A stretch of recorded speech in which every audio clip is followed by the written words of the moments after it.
Naam, mambo vipi mwana Baharia TV? Ni matumaini yangu mzima wa afya. Karibu tuendelee kuzitazama zile taarifa ambazo tuko nazo hapa nyumbani Tanzania. Kupitia ukurasa wa Chadema Official wameposti hapa picha. Baada ya hapo pia wakaandika habari hapa ambayo nitakwenda kukusomea, ambayo hii picha bana ni jopo la viongozi wa Chama cha Demokrasia na Maendeleo Chadema. Viongozi mbalimbali wako hapa.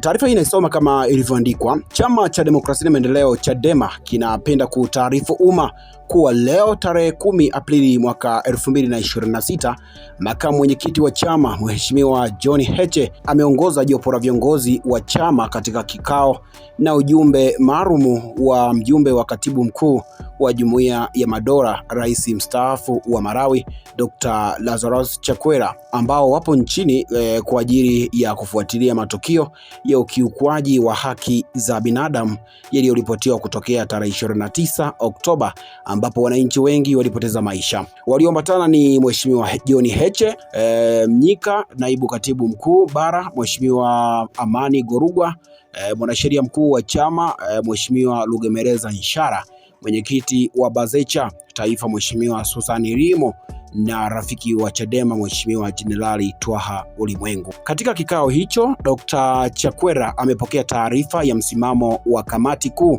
ya Chadema. Aidha, amepewa maelezo ya kina kuhusu matukio yaliyotokea kabla na baada ya Oktoba 29, ikiwemo kukamatwa kwa mwenyekiti wa chama Mheshimiwa Tundu Lissu, pamoja na wimbi kubwa la utekaji, mauaji ya raia na kuzuiwa kwa shughuli halali za kisiasa za chama. Vile Dr. Chakwera amepokea ombi rasmi kutoka Chadema la kuruhusiwa kwenda kumuona Mheshimiwa Tundu Lissu akiwa gerezani ili kujionea hali halisi na kupata taarifa za moja kwa moja.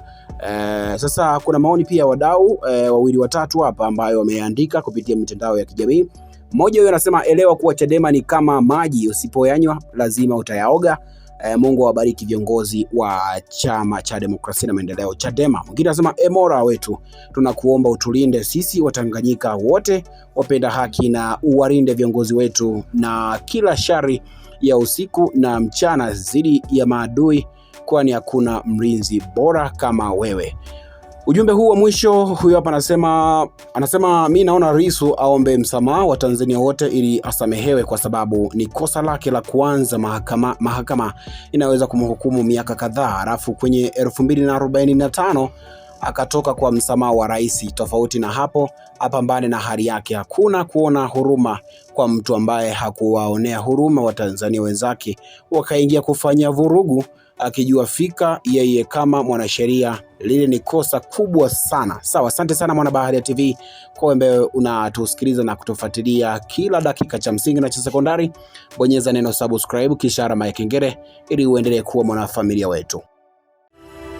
Asante kwa kuifuatilia Baharia TV. Usisahau kulike, kusubscribe, kucomment na kushare.